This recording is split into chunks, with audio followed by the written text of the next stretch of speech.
어제 한국갤럽이 공개한 여론조사 결과 안희정 전 지사에 대한 무죄 선고가 잘못됐다는 응답이 전체의 45%, 잘 됐다고 응답한 비율은 26%에 그쳤습니다. 그만큼 이번 판결에 대한 논란이 크다고 볼 수가 있겠죠. 네, 그렇다면 다른 재판에서는 위력에 의한 간음 사건을 어떻게 판단했을까요? 저희 취재진이 대법원 판결까지 나온 사건 8건을 확인해 봤는데 안 전 지사 사건과 상황은 비슷했지만 판단은 달랐습니다. 서준석 기자입니다. 지난해 9월 3일 스위스 출장에 간 안 전 지사는 김진 씨에게 텔레그램으로 담배 심부름을 시켰습니다. 재판부는 방문 앞에 담배를 두고 문자 메시지를 보냈어도 간음에 이르지 않을 수 있었다고 상황을 가정했습니다. 당시 상황을 피하지 못한 김 씨의 태도를 지적한 겁니다. 재판부는 좀 더 명확하게 거절 의사를 표현했어야 한다거나 주위의 피해 사실을 적극적으로 알리려 하지 않았다고도 강조했습니다. 하지만 지방의 한 회사 대표와 직원 사이의 다른 간음 사건에서 재판부의 판단은 달랐습니다. 당시 술자리 성추행에 이어 차 안에서 성폭행이 이어졌습니다.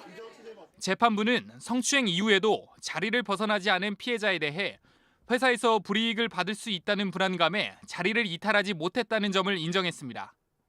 안 전 지사 재판부는 사건 이후 김 씨 태도를 들어 위력에 의한 간음이 아니라고도 판단했습니다. 피해 이후 김 씨가 안 전 지사와 와인바에 동행하거나 안 전 지사에게 존경의 문자를 주고받았다는 것입니다. 하지만 대법원 판례는 비슷한 상황을 달리 해석했습니다.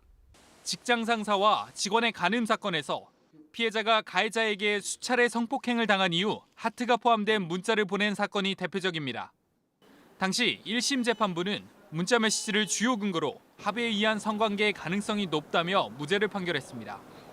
하지만 대법원은 피해자가 해당 문자를 다른 사람들에게도 보낸 것으로 보아 상용구에 불과하고 특별한 의미는 없다며 유죄로 판단했습니다. 가해자 태도나 위력 행사에 대한 판단도 달랐습니다. 안 전 지사가 김 씨에게 미안하다고 보낸 문자에 대해서는 20살 이상의 나이 차이에서 오는 사회적 도덕적 죄책감에 따른 사과로 볼 수 있다고 판단했습니다. 하지만 가해자가 피해자에 보낸 사과 문자는 범죄를 인정하는 주요 근거로 쓰인 대법원 판례도 있었습니다.